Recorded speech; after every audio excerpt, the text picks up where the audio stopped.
Nama saya Rayun Firdaus. Saya akan menjelaskan komunikasi pada jaringan komputer dan telepon. Sejarah radio over Internet Protocol atau singkatan ROIP. ROIP awalnya ditemukan oleh David Camero, seorang radio amatir yang berasal dari Vancouver, British Columbia. David tertarik untuk mengembangkan teknologi two-way radio. Pada tahun 1958, David membuat Internet Radio Linking Project (IRLP). Di teknologi ini diyakinkan menciptakan kemudahan sifatnya ekonomis dan dapat diandalkan membantu pada radio amatir seluruh dunia.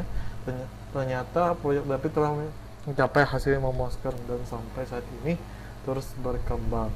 Dewasa ini lebih dari 100 lokasi seluruh dunia telah menggunakan sistem ROIP. Teknologi ROIP sendiri dimulai pada tahun 2002 sebagai pemenuhan terhadap kebutuhan sistem jaringan penghubungan dalam pasar komersial. Misalnya ROIP tidak digunakan pada perangkat komputer atau PC. Banyak instruksi telepon genggam yang menambah ROIP dalam fitur produknya. Sistem ini kebanyakan dirancang untuk segmen ponsel dengan sistem operasi Symbian. Nokia sendiri adalah pemasok terbesar Symbian yang menjadi ROIP sebagai fitur pelengkap.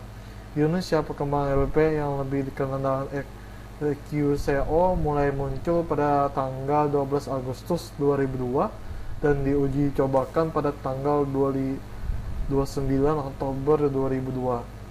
Jenis-jenis protokol mendukung ROIP: Base Station, IP Gateway, IP Interface, Repeater. Penggunaan dengan base station, perangkat radio pusat yang berada di station control dengan sisi pelanggan yang bekerja pada sistem digital Internet Wireless Telecommunication. Pada ROIP, base station merupakan protokol penting sebagai jembatan antara IP Gateway. IP Gateway perangkat yang dapat berkompensasi data ke dalam protokol internet mengacu pada suara diubah menjadi IP. Adalah perangkat yang berkompensasi suara digital ke dalam paket IP. Repeater berfungsi untuk memasang rentang jaringan dengan cara memperkuat syarat elektronis. Pemasangan repeater pada setiap 2,5 km membuat LAN yang menggunakan internet tentang jaringan dapat diperpanjang hingga 20 km. IP interface dalam cara kerja routing, perangkat yang digunakan oleh pengguna baik PC, handphone, smartphone, atau perangkat lainnya yang berbasis protokol internet atau terhubung pada base station yang nantinya akan dikoneksikan pada IP gateway.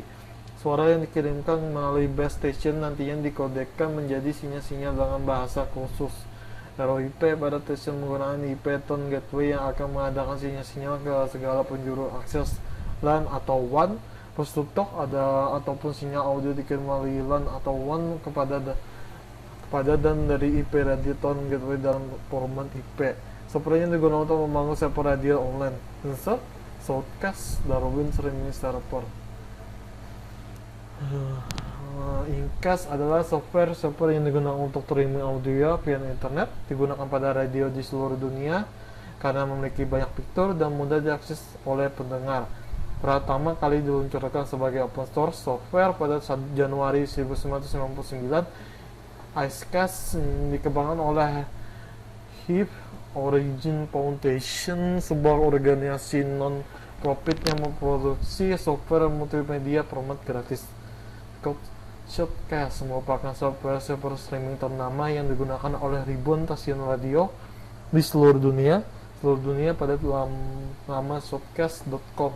Shoutcast memiliki dua versi 1 dan versi 2. Keduanya memiliki fungsi sama untuk siaran live audio streaming yang cocok untuk siaran audio. Shoutcast version 2 mendukung format siaran multi-stream, yang artinya dengan satu akun server dapat melakukan lebih dari satu format audio, misalkan MP3 dan AAC Plus dalam satu server dan download secara bersamaan. Dan Brocatindo telah sepenuhnya siap dengan teknologi Shoutcast versi 2. Darwin Streaming Server atau singkatan DSS adalah software streaming server yang menggunakan protokol RTP atau RTSP. DSS adalah software streaming server pertama yang bersifat open source, dikembangkan oleh Apple. Darwin Streaming Server ekuivalen dengan QuickTime Streaming Server dan Mendasarkan kodenya, kami menggunakan Darwin Streaming Server karena Darwin Server adalah software open source yang bersifat free dan instalasinya cukup mudah di sistem operasi FreeBSD. Informasi perangkat komunikasi pada jaringan telepon dan komputer berbasis kabel wireline, kabel tembaga, fiber optic hybrid, kabel wireless, BTS, Base Transceiver Station, BSC, Base Station Controller, MCC, Mobile Switching Center, SMCC, Short Message Server Center. Kabel tembaga adalah kabel yang terdapat tembaga di dalamnya sebagai konduktor dan telah digunakan dalam kabel listrik sejak penemuan elektromagnet dan telegram pada tahun 1820-an. Pertemuan telepon pada tahun 1876 juga ikut menciptakan permintaan lebih lanjut menjadikan kawat tembaga sebagai konduktor listrik. Fiber optik atau dalam bahasa Inggris disebut dengan optical fiber atau fiber optik adalah jenis kabel yang terbuat dari serat kaca atau plastik halus yang dapat mentransmisikan sinyal cahaya dari satu tempat ke tempat lainnya.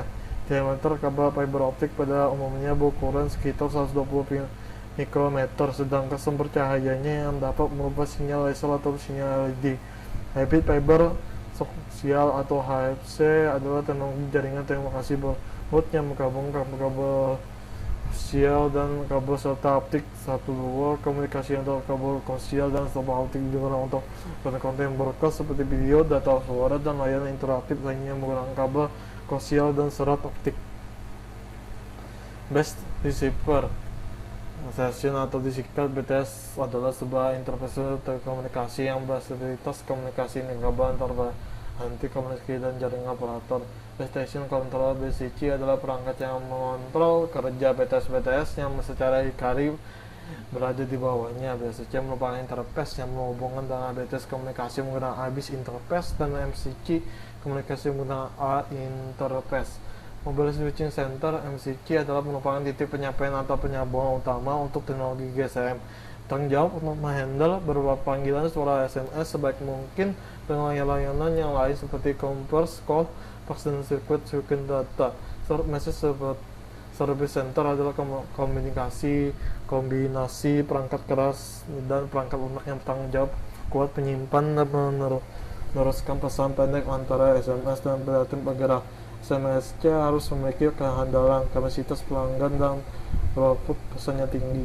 Kesimpulan, komunikasi adalah suatu proses ketika seorang atau beberapa orang kelompok organisasi dalam masyarakat menciptakan dan menggunakan informasi agar terhubung dengan lingkungan dan orang lain.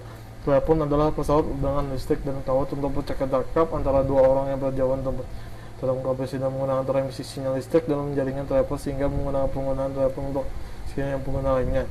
Jadi telepon mengalah komunikasi digunakan untuk menyampaikan pesan suara, terutama pesan yang berbentuk percakapan. Kebanyakan seseorang mengoperasi dan menggunakan transmisi sinyal listrik dalam jaringan telepon sehingga memungkinkan pengguna telepon untuk komunikasi dengan pengguna lainnya. Sekian dari saya, terima